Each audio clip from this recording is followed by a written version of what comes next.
Hello and welcome to Mind, Body, Sleep, the podcast for anyone out there who wants to understand and recover from insomnia using a holistic perspective. I'm Beth Kendall, your host. Let's get started.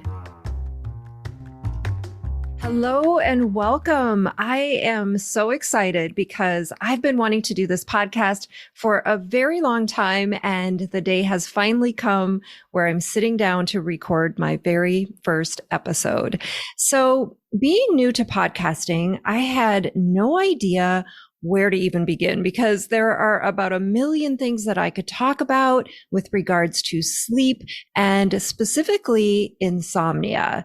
So, I thought the best place to start would be to talk about my unique philosophies, the foundational concepts that inform everything in my business, what I teach in my program, my coaching, and what I'll talk about on this podcast.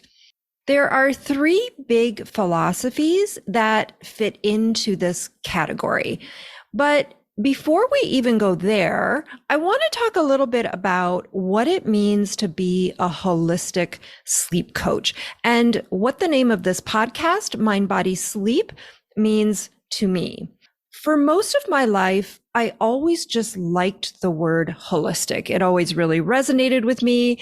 And if something had the word holistic in front of it, I just naturally gravitated towards it. But I don't think I thought that critically about what the word truly represents. The term holism refers to the theory that all parts of a whole are interconnected. So just looking at a part or even multiple parts separately isn't conducive to treating the whole person. Well, this makes sense. And it was pretty much how I interpreted the word holistic until I started my master's in holistic health. This is when the word holistic started taking on a much deeper dimension in my life because I was introduced to all of these super cool classes and ideas around what holism represents in an even broader context beyond just health. And this program was seriously one of the best experiences of my life. I just soaked it up. And someday I'll talk more about how I even ended up in that program. But it was during that education that I took a particular interest in the concept of neuroplasticity.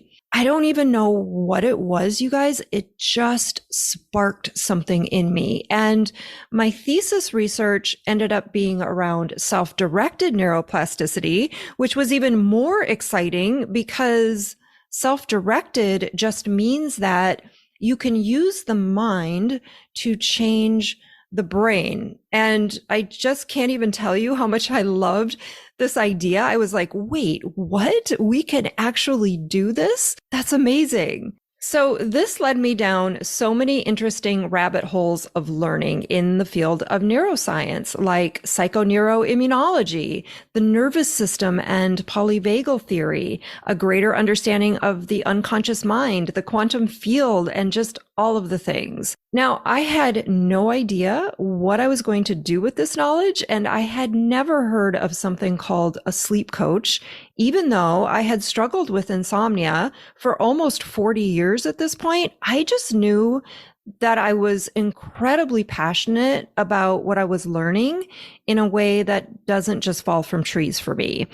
So the context with which I use my social media moniker, which is the Holistic Sleep Coach, and the name of this podcast comes from the perspective that the mind and body are bi-directional and reciprocal.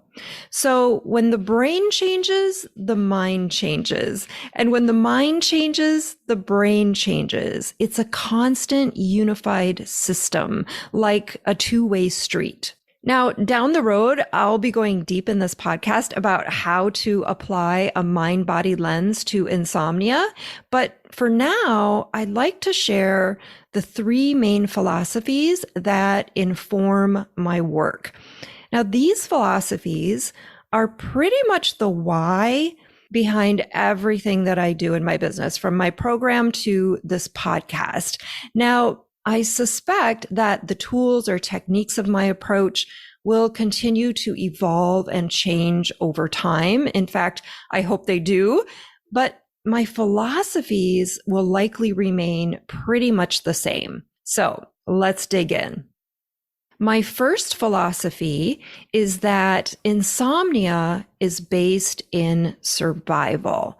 So what do I mean by that? I don't view insomnia as a sleep problem as much as I do a conditioned fear problem. It's a surface expression of fear, a protective pattern. Essentially, we develop a fear of not being able to sleep. Now, the way this usually happens is typically we go through some sort of life circumstance that causes some sleep disruption. And during this period of disruption, our relationship with sleep starts to change. Maybe we have the thought that there's something wrong with our sleep, or maybe we start doubting our ability to sleep. Our brain somehow determines that not sleeping or the consequences of not sleeping are a threat to our safety and survival. So at this point in time, we start interacting with sleep differently. Something shifts. Our orientation changes. It's almost like there's a heightened state of alertness around anything having to do with our sleep. This turns on the fight or flight response, which leads to hyperarousal, which is what keeps sleep from happening. Over time, hyperarousal can become a conditioned response, something that happens on automatic even after the circumstance that caused the disruption has resolved or passed. But, there's even a little bit more to it, which leads me to my second philosophy, which is sleep is a passive process. It's an effortless process, right? It can't be forced or controlled. In my opinion, this is probably the most important thing to understand about sleep. When we go through the initial event that tips us into some fear about not sleeping, we respond the way any human would, which is to freak out and start doing everything imaginable to fix our sleep. This is totally normal. It's how we do most of life's problems. Now, here's the thing. Not only is sleep a passive process, but it responds paradoxically to effort, meaning the harder we try, the harder it is. Problem solving our way into sleep is really the beginning of insomnia and the quest to control sleep. But when you think about it, the effortless nature of sleep as a biological function, like breathing or pumping blood, makes total sense. Because can you imagine if we had to force or earn this ability? We'd all have insomnia because the pressure and performance anxiety of that would be out of this world. It would kick us right into that fight or flight response. Yet the path of insomnia is pretty much just this. It's a change in our relationship to sleep from one of effortlessness, where we never really thought that much about it at all, to one of achievement. Something that is our birthright into something we must do right. Suddenly, the incredibly simple act of sleep becomes complicated. And as we continue to problem solve our way back to what used to come effortlessly, we unintentionally reinforce the brain's newly hardwired perception that being awake at night is a threat.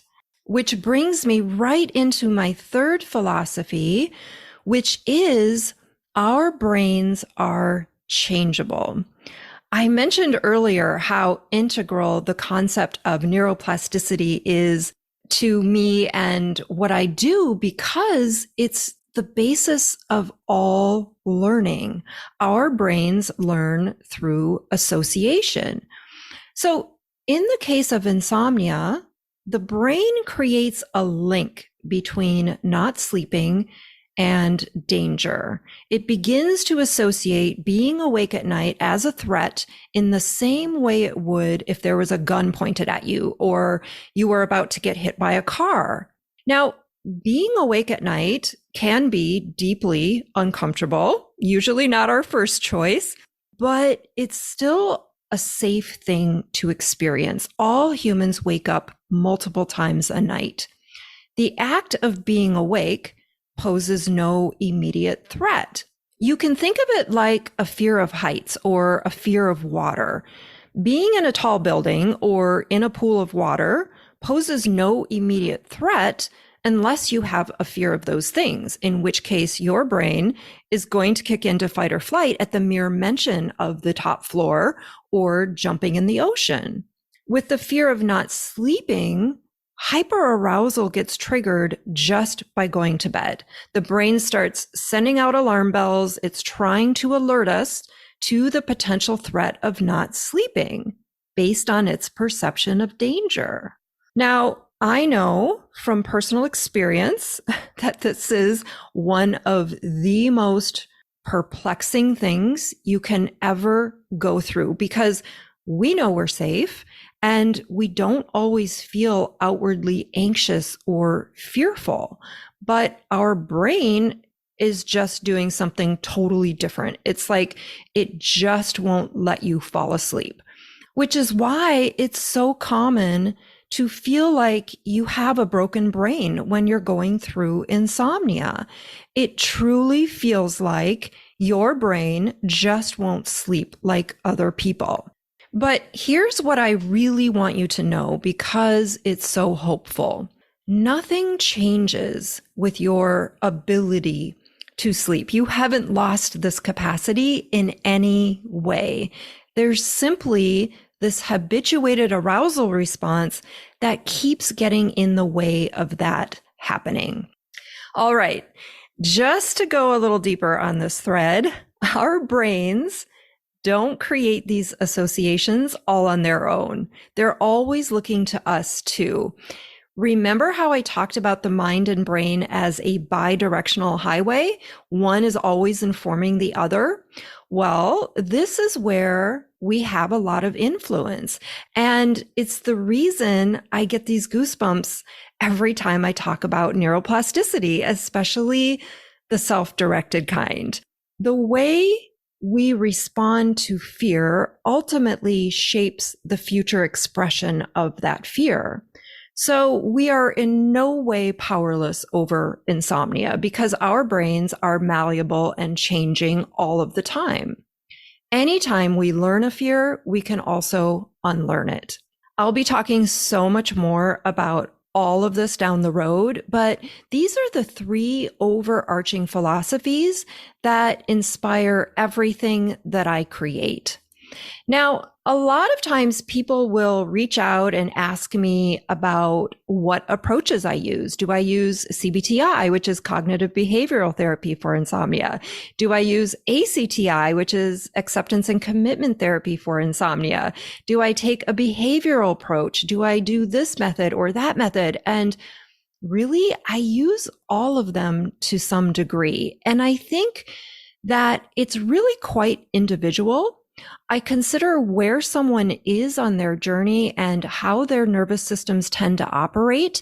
And while I think that the sleep education that I provide around what insomnia is and why it happens is pretty much across the board, the way someone integrates that information is unique to them.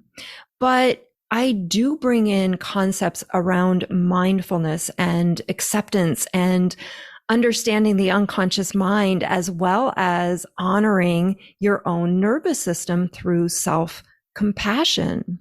For those of you on the insomnia recovery path, which is probably a lot of you, or you wouldn't be listening to this podcast. Here are 5 additional ideas I'd like to share based on my own experience with insomnia, as well as helping others. Number 1, you are not your brain, okay? We are not just victims of our automatic programming. We have a lot of agency over how we want to wire our own circuitry.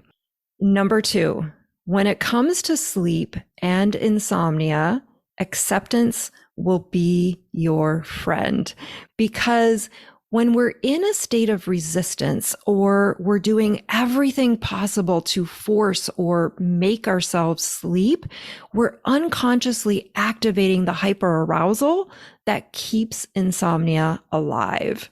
Number 3, insomnia is not your fault. You did nothing wrong to cause it. Learning fears and unlearning fears is a normal part of the human experience. Your brain just happened to connect fear to not sleeping. Number 4, self-kindness is everything. You literally cannot overdo this. I've learned so much more about self-compassion in the last few years and how to apply it during the recovery process. I encourage and remind my students of this often because it's so key in terms of wiring safety into the nervous system. Number 5, sleep always wins in the end. Your body will always give you enough core sleep to survive. And while I know that's not always ideal, there is something comforting in knowing we have this mechanism built right into our biology. All right, that wraps up episode 1. Thank you so much for being here. My big, bold goal for this podcast is to change the way the world thinks about sleep and provide hope for people going through insomnia. When I was going through it myself, I couldn't find anything out there that actually made sense to me. I felt very alone and trapped and powerless. And eventually I even got to the point where I doubted that I could ever get beyond this problem. And now I'm completely recovered. I don't think about sleep at all anymore, kind of like those people that used to really annoy me. So I'll be here every week recording. I hope you join me. Bye for now. Thanks for being here today. If you love what you heard on today's episode, don't forget to hit the like button and subscribe to the podcast. And if you need more support with your sleep, join me in the Mind Body Sleep Mentorship. This 3-month one-on-one program will transform your relationship with sleep so you can get back to living the life that you love, free from the fear of not sleeping. Head on over to bethkendall.com for more details. I'll see you next time.